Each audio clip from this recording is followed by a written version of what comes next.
Hello, dear students. Greetings of the day. I, Mohammad Zishan, welcome you to the online classes of Blooming Birds Code School Sambal.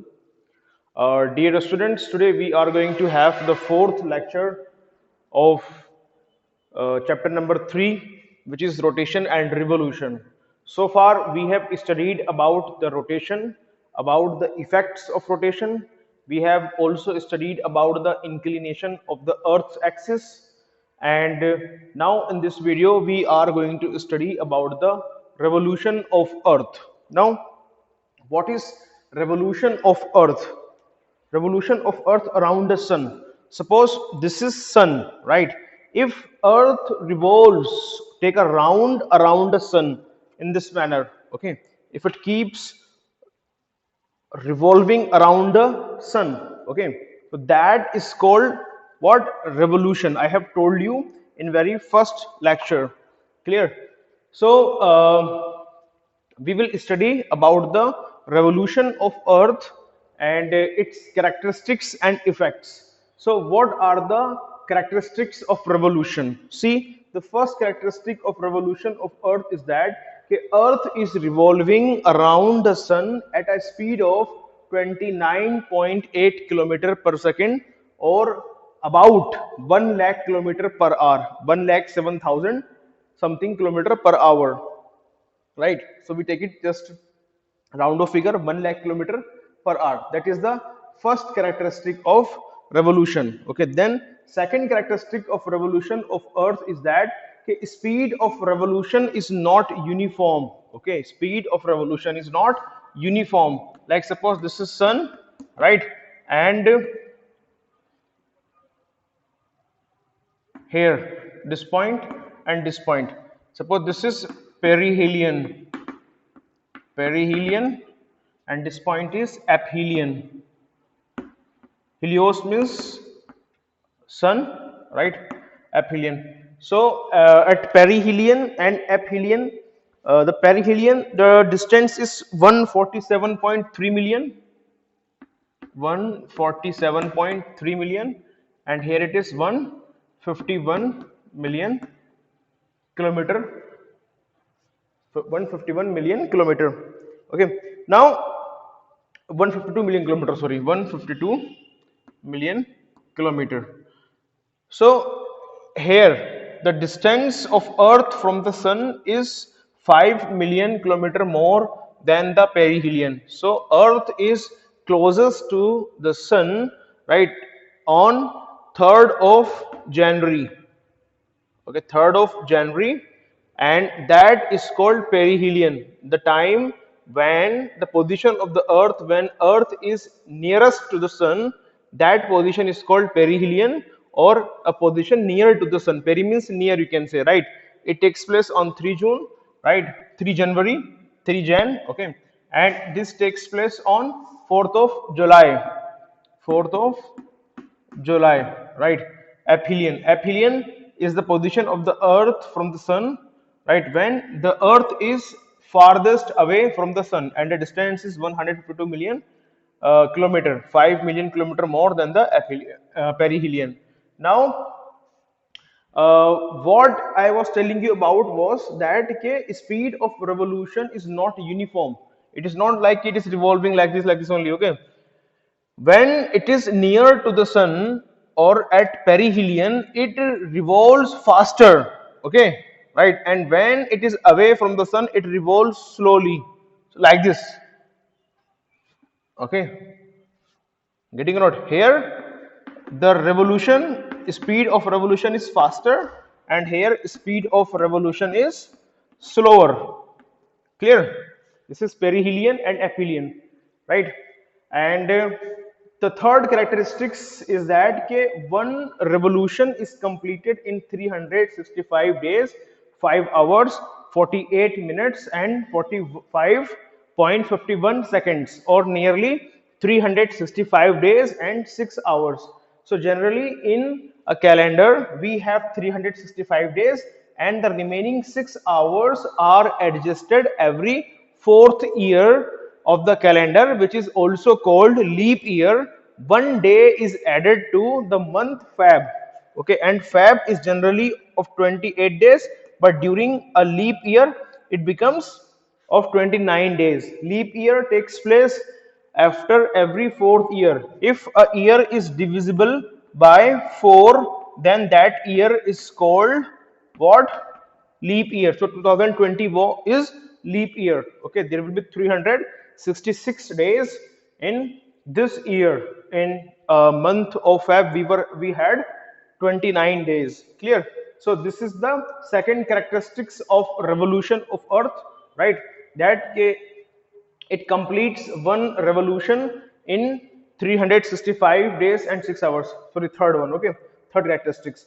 Fourth characteristics that okay, the angle of inclination of its axis is 66 and half degree. Okay, so it is inclined at an angle of 66 and half degree throughout its revolution. Okay, throughout its revolution, whether it is here or here or here or here or here, anywhere, it is inclined at an angle of 66 and half degree. Clear? So these were the four characteristics of revolution. Now we will study about the effects of revolution. Effects of revolution. See, I have already told you perihelion and aphelion. Perihelion is a position of Earth.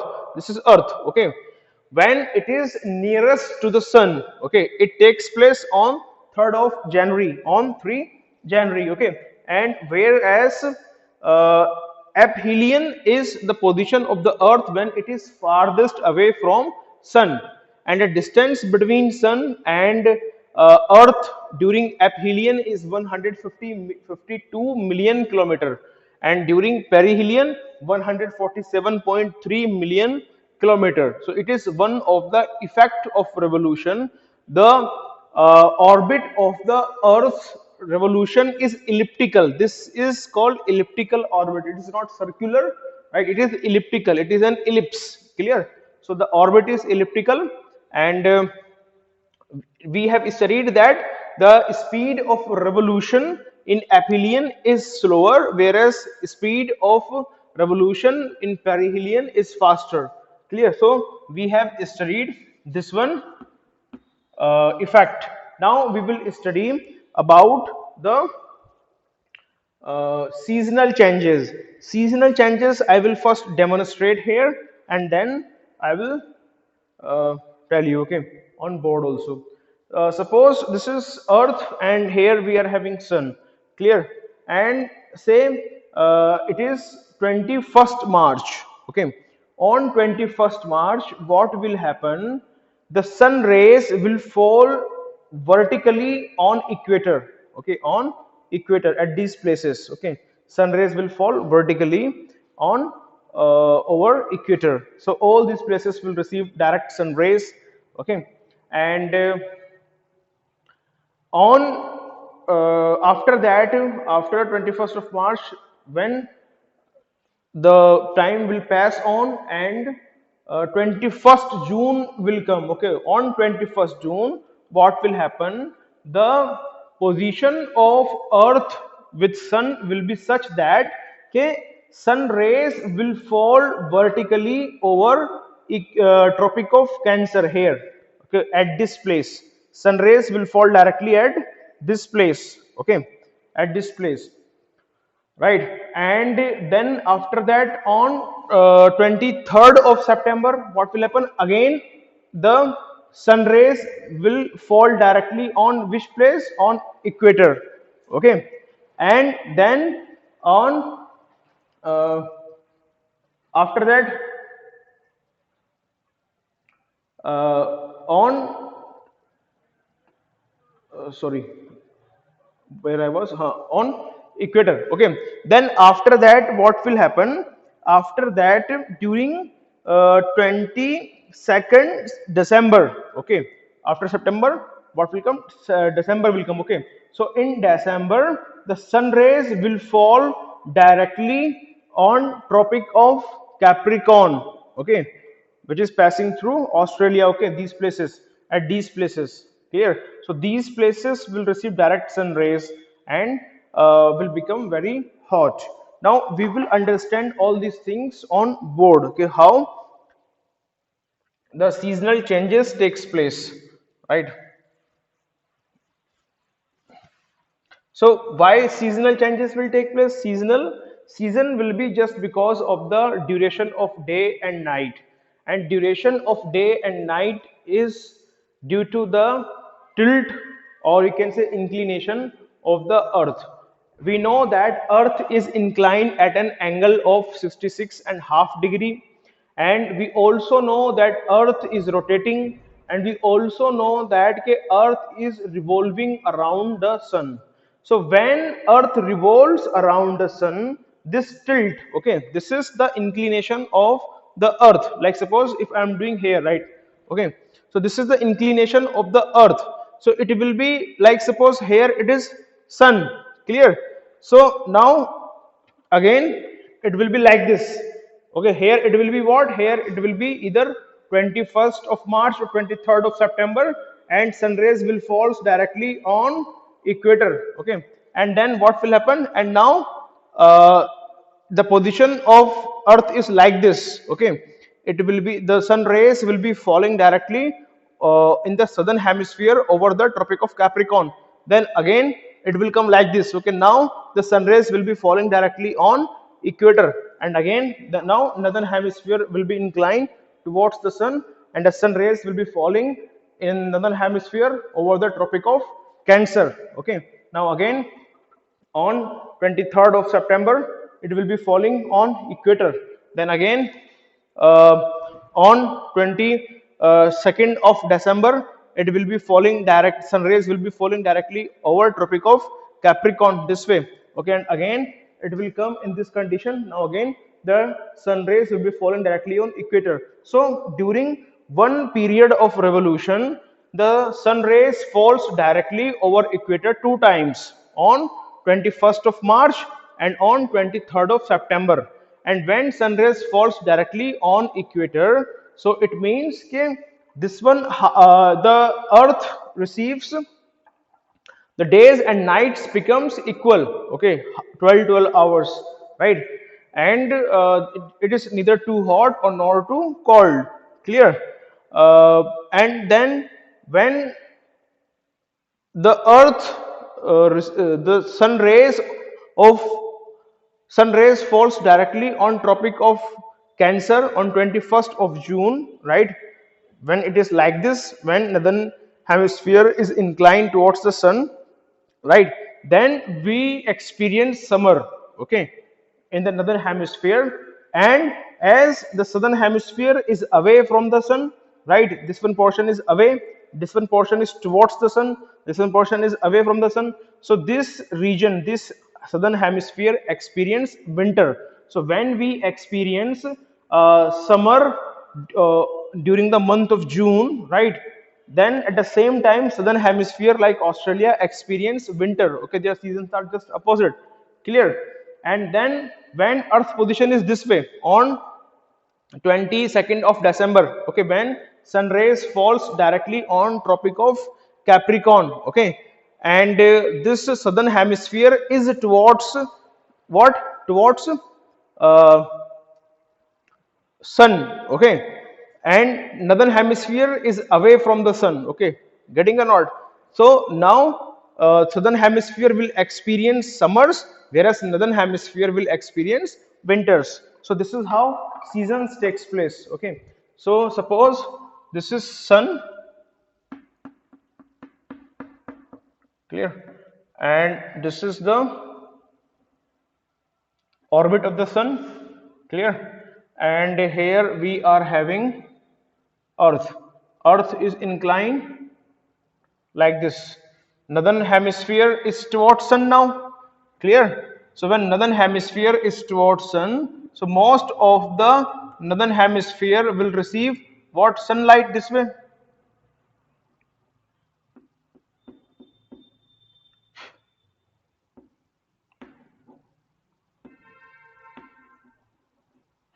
Getting or not? It is 21st June, clear. And then afterwards what will happen? It will come here like this, and the position of sun will be such that the sun rays will fall over equator. Okay, It is 23rd September, right? And this will be called equinox. Why equinox? Because here day and night will become equal. Days and night will become equal duration, of equal duration. Clear? Then after that, now it will be like this.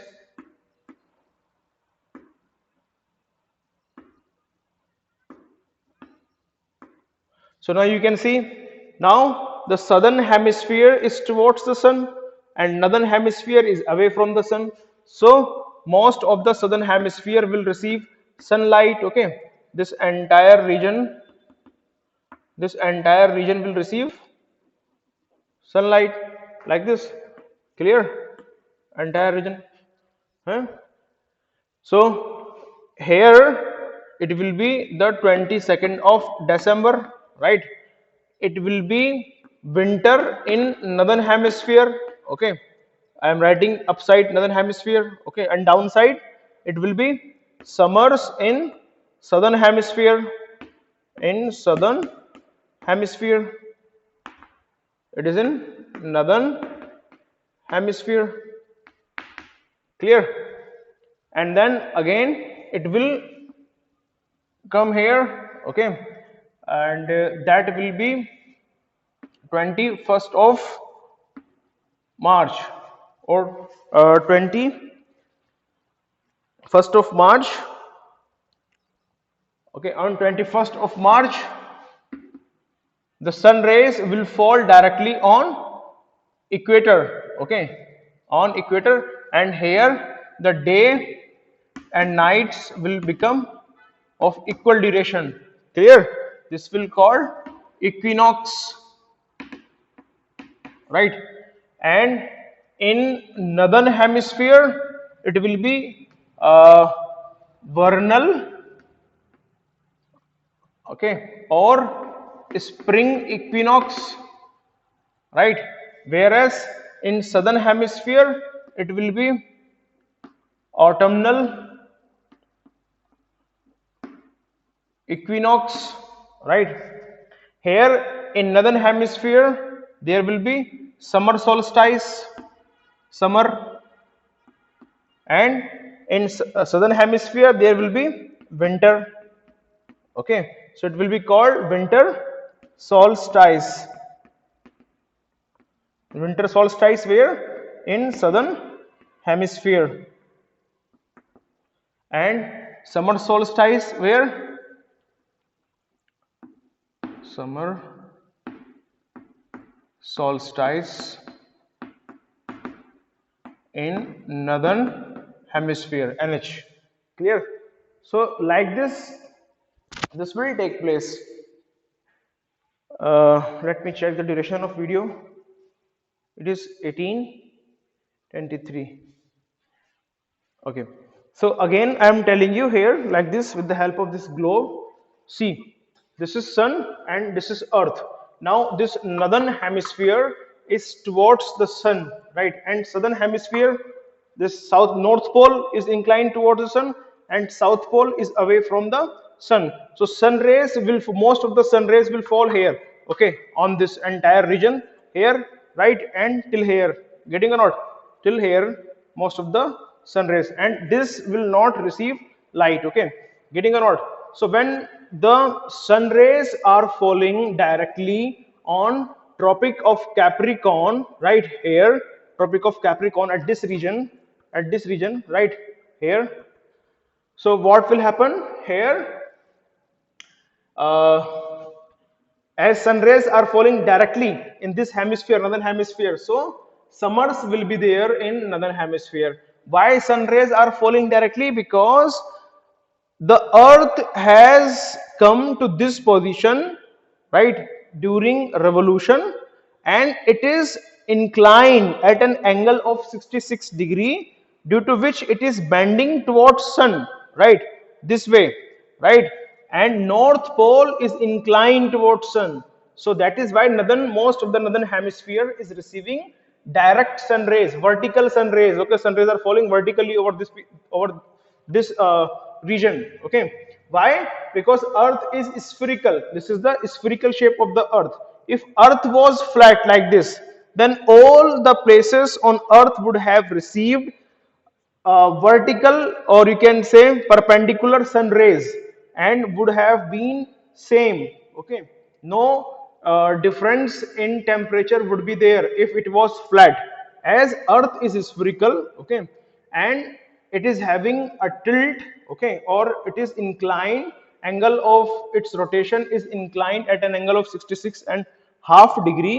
Because of that, its different parts receive direct sunlight over the different uh, months or period of time in a year. Okay, so now we am talking about a month June of a year, and it's particularly 21st of June. Okay, on 21st of June the sun rays are falling directly on Tropic of Cancer, okay, on this northern hemisphere, which is in northern hemisphere, and most of the northern hemisphere has become very warm because of that direct, or you can say perpendicular sun rays. Clear? They and the when it is falling like this, so places in the northern hemisphere start receiving sunlight, okay, when they are here, and keep receiving until they are here. Okay, so means they are receiving sunlight for longer duration. You can say the duration of day becomes longer, okay, at this time, June time, and because of that this region receives more heat energy and becomes very warm and brings which season? Summer season. So in northern hemisphere we are having summer season and we call it summer solstice. Okay. Whereas in southern hemisphere just opposite to this takes place, right? Very less, or you can say the sun rays falls in southern hemisphere slantingly like this. See, this is direct, okay, perpendicular, and this is slanting. Okay, this is slanting. If some sun rays are falling like this is slanting. Okay, not this is vertical and this is slanting, vertical and slanting. So sun rays falls like this slantingly, and because of the slanting rays they become diffused, dispersed, okay, and very less heat energy is received by these areas, and also for very less duration. Why? Because day duration becomes very less. Only this much area receives, they start receiving sunlight when they come here and just till here. So duration of day becomes very small, okay, smaller than the nights. Clear? So they receive sunlight for a small time of period and hence become cool. So in southern hemisphere it is winter solstice, okay, in southern hemisphere on 21st of June. Then after 21st of June, July comes, August comes, then September, 23rd September, okay, earth will be like this only. Okay, earth will be like this only, its angle will be like this only. Okay, getting or not? So here it was like this, now it has come here like this. Now sun is here, okay, sun is here, or I'm showing you sun is here, and sun rays falls directly on equator. Okay, sun rays are falling directly from here. Sun rays are falling directly on equator at this place, equator. Okay, at this place here. Okay, backside equator. And when sun rays falls at equator, right, it means that okay, the duration of day and nights will be equal, right? Half of the circle from this pole to this pole, right? The half will be illuminated for 12 hours and half of the earth will be illuminated for next 12 hours in this manner, okay, like this and like this. So it means you can say all places will be receiving, will be having equal duration of day and equal duration of night, right? So that type of, that is called equinox, okay. And at this time there will be autumnal equinox in northern hemisphere. Autumnal equinox in northern hemisphere. Autumnal, okay, equinox. Just a moment please.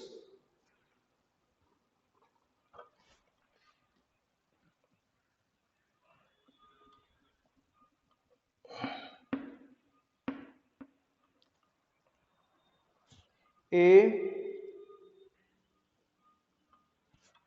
autumnal equinox in northern hemisphere and vernal equinox in vernal, or you can say spring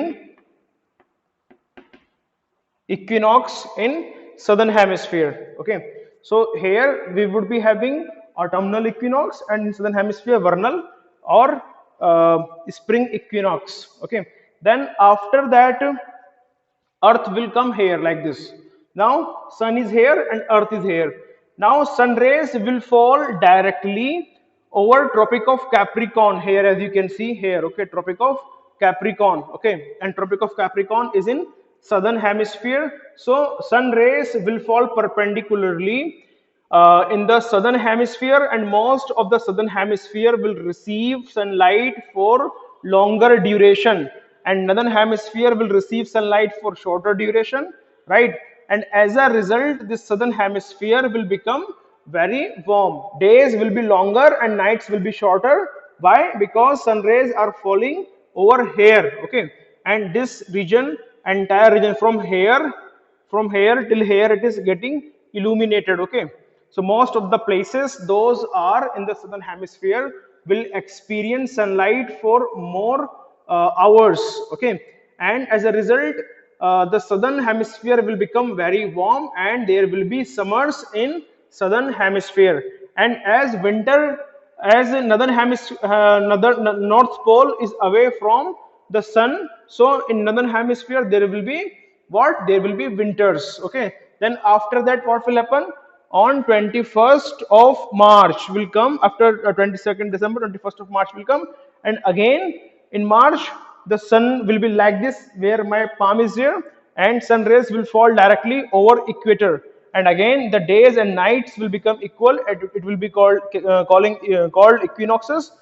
There will be vernal or spring equinox in the northern hemisphere, and there will be you can say autumnal equinox in southern hemisphere. Okay, so you can say that after winter spring equinox is there. If you are confused, okay, in which hemisphere there will be vernal equinox and there will be spring equinox, so remember that spring comes after winter. Okay, so winter is in northern hemisphere, and then on 21st of March there will be spring in northern hemisphere, spring or vernal equinox in northern hemisphere. Okay, and then here we know that June is there, right? And after that what we will have, we will have uh, okay, right, like this.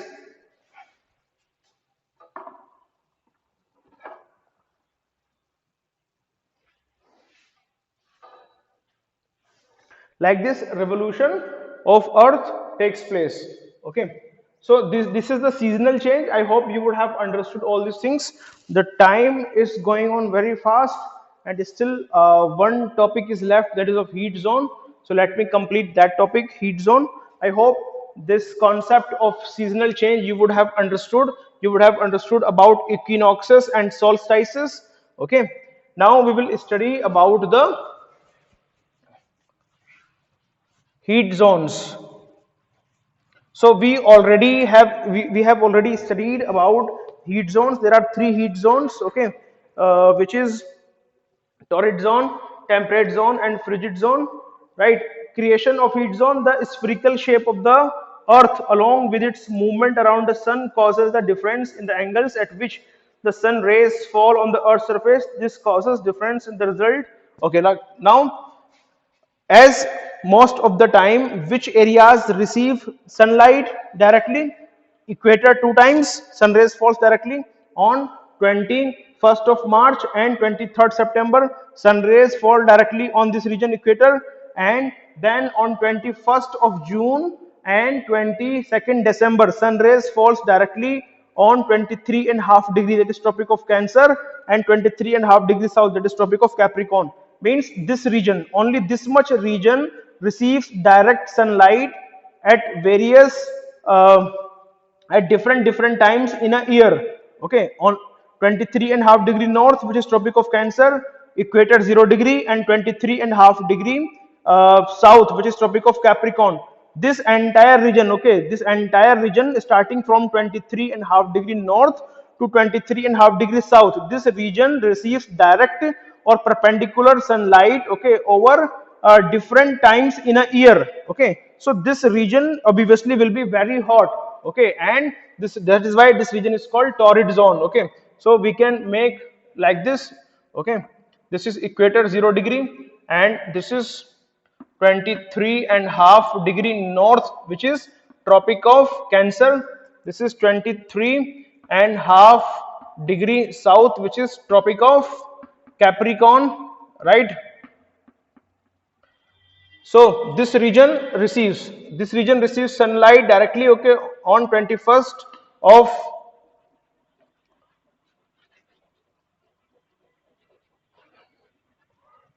of March, and this region 21st of equator 21st of March, and here 21st of June, and here 22nd of December, right? I have already told you. Sun rays will fall directly two times on 21st of March and 23rd of September at this place, and sun rays will fall directly over there on Tropic of Capricorn on 21st of June, and on Tropic of Cancer on 21st June, and 20 Tropic of Capricorn on 22nd December. Okay, so that region will become very hot, and it will call torrid region. Which region? Torrid region or torrid zone. Okay, then this zone, okay, 66.5 degree south, which is Antarctic Circle, and 66.5 degree north, which is Arctic Circle. This region receives slanting sunlight, okay, and this is neither too hot nor too cold. That is why it is called temperate zone. Which zone? Temperate zone. And this region, okay, from 66.5 degree south to 90 degree south, and 66.5 degree north to 90 degree north, okay, this region receives very less sunlight, and this region receives sunlight in very diffused manner, and sun rays are slanting, not vertical, right? So because of slanting and diffuse sunlight, this region is very cool, okay, very cold, and this is called frigid zone. Which zone? Frigid zone. I have already told you, okay. So these three effects of revolution of earth take place, okay. The earth is getting divided into three zones. Why three zones? Because during a period of revolution, which is called a year, during a year at different points of time, different region of earth receives direct sunlight. 21st of March and 23rd of September, equator receives perpendicular sun rays, whereas this region, which is in northern hemisphere, 23.5 degree north, Tropic of Cancer, this region receives direct sunlight, or you can say the sun rays falls at this place perpendicularly in the month of June, and especially particularly at the on 21st of June, right? The same thing takes place in southern hemisphere on 22nd of December. So this interchanging, this shifting of vertical sun rays, okay, creates the three heat zones: torrid zone, and temperate zone, and frigid zone. Okay, divides the earth into three heat zones. Okay, so this is the one of the effect of revolution. So we have studied about the three effects of revolution: seasonal changes, perihelion and aphelion, and creation of heat zones. I hope you would have understood all these things. Thank you so much.